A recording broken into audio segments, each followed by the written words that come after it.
What are you doing here? Ross sent me. They want you.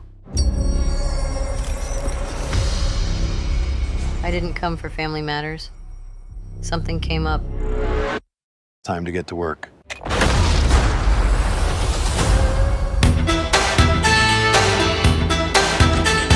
Now that the Avengers are gone, we need a group of people to do the job. It doesn't matter what he told or promised you. You should never trust Ross. You have no idea what you're talking about.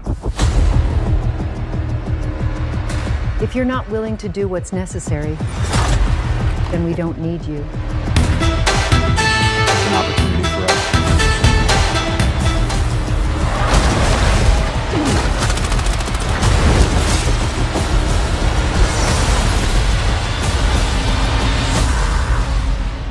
What are we doing here, Yelena?